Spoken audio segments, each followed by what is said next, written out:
Hi, I'm Barry Traylor, and today I want to cover a couple of topics, prospecting and qualifying. And it's the perfect time of year to do so. Early in the year, today actually is Valentine's Day, so mid-February, mid-Q1. Now is the time to be building a healthy pipeline for the rest of the year, not thinking about this, the end of Q3 or the beginning of Q4. So glad you're here today, and let's jump into it.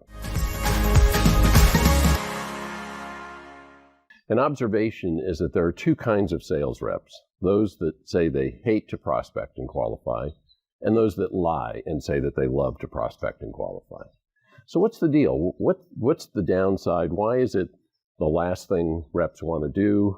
What are the negatives, and what are a couple of positives associated with prospecting?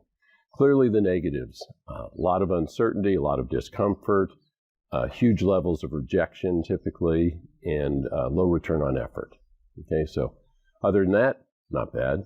But there are a couple of good things. One is it's the only way, it's not the only way, but it's the primary way that things get into your funnel or into your pipeline. Based on our research, 55% of opportunities that reps are pursuing were self-sourced. About 30% come from marketing, and the remaining 15% come from referrals and others. But the majority, over half, typically are self-generated. Okay, so that's number one. Number two, it's the one lead source you have complete control over. Okay, so let's take a look at it. Everybody talks about building a pipeline, but you'll also hear talk about the sales funnel, which are both referring to the same thing. The reason Miller-Hyman, way back in the 70s, I think, came up with sales funnel was the pipeline suggests everything in equals everything out. We know that's not true. They were saying that it necks down, and one of the reasons for that is because not everything that comes in the top comes out the bottom as orders. Some things come out the side, okay? And what you want is to take reasonable scoops of the universe, process those effectively, and generate as many positive outcomes as you can. So that's the theory, okay? There tend to be variations on a theme. I've given names to them. Some of them are kind of fun. This is what a healthy funnel looks like. This is one variation, looks like this, and I call this the whistle. These are folks that are very tight qualifiers, okay? So things that manage to get into their sales funnel whistle right through. It doesn't neck down very much. The ones that do get in turn into business. You have reasonable sales cycle length, okay?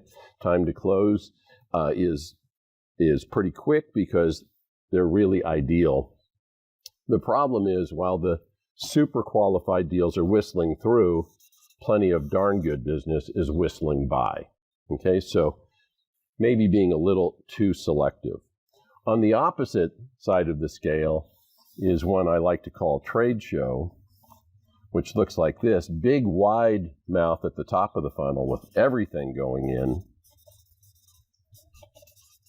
similar to all the folks who stop by what they sometimes call tire kickers at the trade show, but virtually nothing coming out the bottom, okay? These folks tend to be super meeters and greeters. Gosh, I just love selling. I'm out meeting folks every day.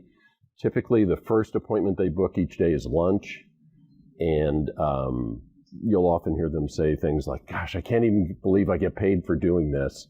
Meantime, their sales managers are back in the office saying, yeah, I kind of feel the same way. Anyway, this is trade show, and one of the other things, going back to the 3-martini lunch, is it often looks something like this. Lots of meets and greets, but not a lot of business coming out the end. The third variation, maybe the most painful one, is the constipated funnel, where nothing really can get in and nothing's coming out, but everybody's busy. We're just busy all the time. How's it going? I'm busy, man. We're running and gunning here. It's like, yeah, we're running and gunning, but we're not booking. How's it looking? And, the problem is, and I'm just going to go ahead and say it, you've got crap in your funnel. Okay, this follows hard on the heels of trade show where you weren't qualifying tight enough, the complete opposite of the whistle. And now you've got all this stuff in here, but it's really not going anywhere. And this is for the sales managers. What this baby needs is some relief. You just got to tell your reps, look, this has been going on. It's 90 days since anything has happened on this opportunity. What's the next thing that needs to happen to move this forward? Okay, make one more call. And if that doesn't happen, then you have my permission to just take it out of your funnel, okay?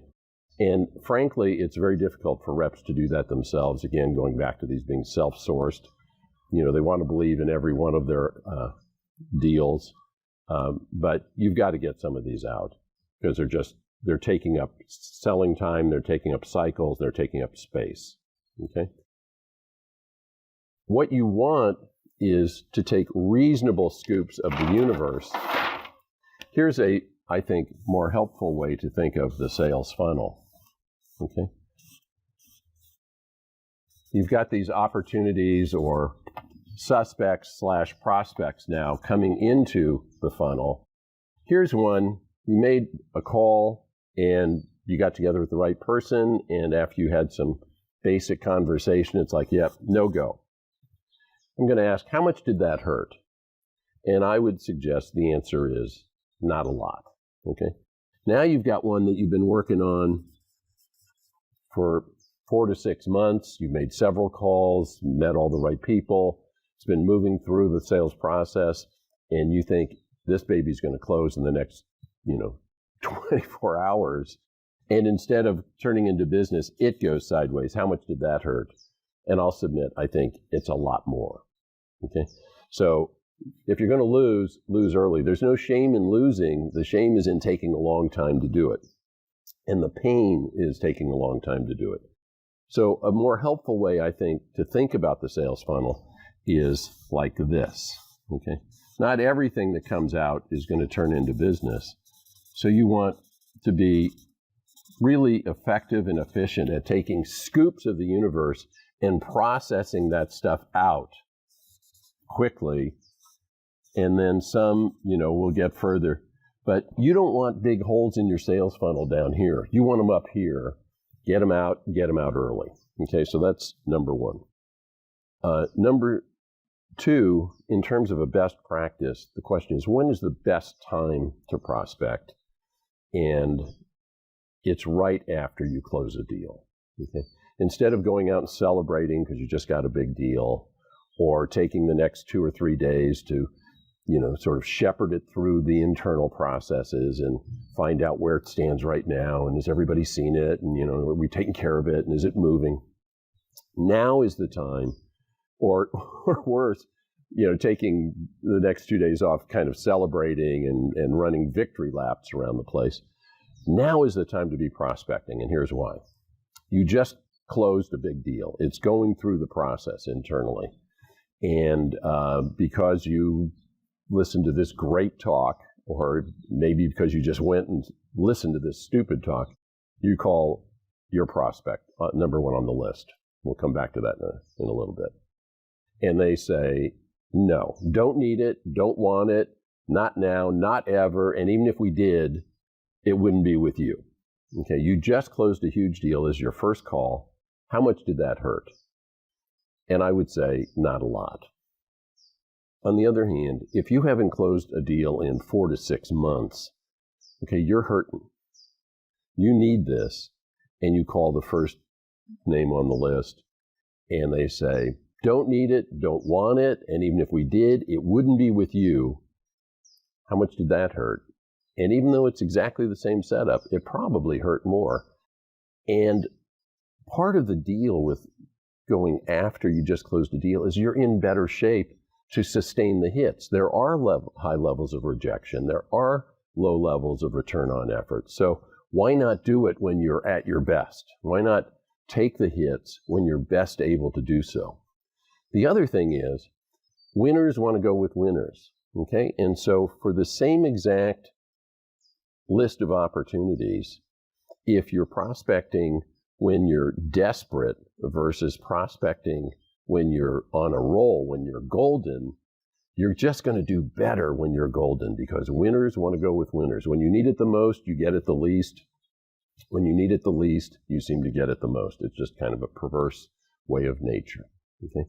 The other thing I'll say, and then we'll wrap this up, is you should have a list of however many names you need, 30, 50, and we'll talk about how they get on the list next time.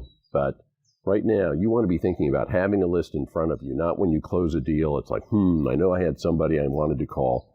Have that list ready to go so that you can, in fact, jump on it, or that you've done your research, or the research has been done for you already, so that you can start prospecting.